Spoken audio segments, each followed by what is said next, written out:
Hi అండి, welcome to my channel పేసం Telugu vlogs. ఈరోజు మీకు నేను మసాలా మిర్చి బజ్జీ ఎలా చేసుకోవాలో చూపించబోతున్నానండి. చాలా ఈజీగా, చాలా టేస్టీగా చేసుకోవచ్చు. తప్పకుండా ఒకసారి మీరు కూడా ట్రై చేయండి. నేను ఒక అర కేజీ వరకు బజ్జీకాయలు తీసుకున్నానండి. వాటిని శుభ్రంగా కడిగేసి పెట్టేసుకున్నాను. అందులోకి 2 స్పూన్లు వాము, ఒక హాఫ్ టీ స్పూన్ వరకు సాల్ట్ వేసి పౌడర్ చేసి పెట్టుకున్నానండి. ఇప్పుడు బజ్జీకాయల్ని మధ్యలోకి ఒక చీలిక చేసుకొని పెట్టేసుకున్నానండి. అట్లానే నేను మిగిలిన కాయలన్నింటిని కూడా చీలికలుగా కట్ చేసి పెట్టుకున్నాను. ఇప్పుడు అందులోకి ఈ వాము పౌడర్ని పెట్టేసుకున్నామండి. ఇలానే నేను మిగిలిన బజ్జీకాయలన్నింటిని వాము పెట్టేసుకున్నానండి. చూసారు కదా, ఈ విధంగా అన్నింటిలో పెట్టేశాను. వీటిని పక్కన పెట్టేసుకుందామండి. ఇప్పుడు ఒక బౌల్ తీసుకొని నేనైతే 200 గ్రాముల వరకు శనగపిండిని తీసుకున్నానండి.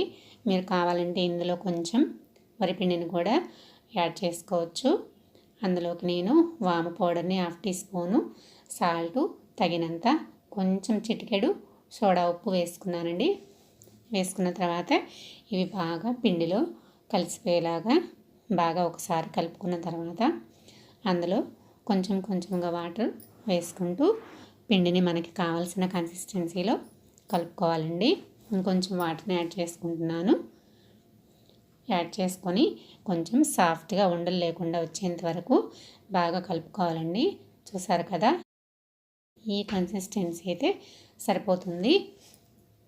ఇలా కలిపేసుకొని పక్కన పెట్టేసుకున్నాను. బాండీలో ఆయిల్ వేసుకొని హీట్ చేసుకుంటున్నానండి. ఇప్పుడు ఈ పిండిని మనము బజ్జీలు వేసుకోవడానికి ఈజీగా ఉండాలంటే కనుక ఒక గ్లాస్ తీసుకొని ఆ గ్లాస్లో వేసుకున్నామంటే మనం బజ్జీలు చాలా ఈజీగా వేసేసుకోవచ్చండి.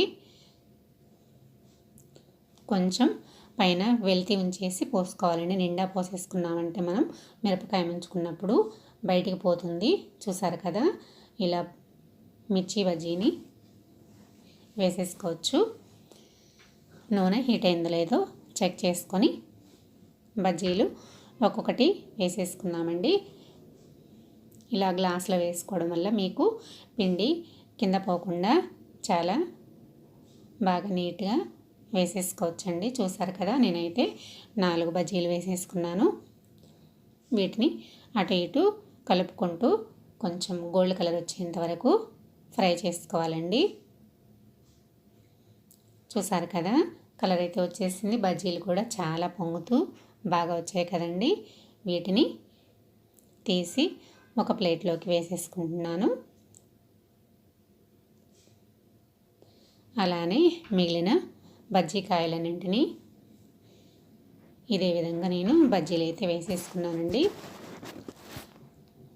నాకైతే కొంచెం పిండి మిగిలిపోయిందండి.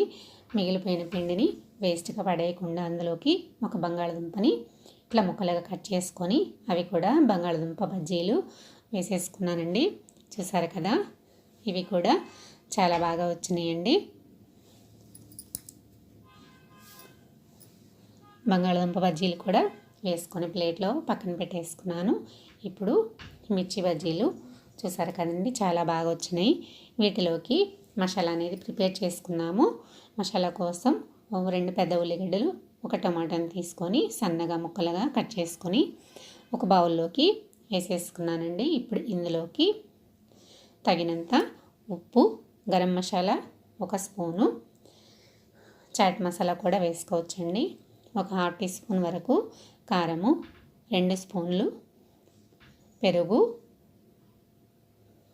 ఒక హాఫ్ లెమన్ని పిండేసుకున్నానండి. లెమన్ పిండుకుంటే కనుక మనకి టేస్ట్ అనేది రెట్టింపు అవుతుందండి, చాలా బాగుంటుంది.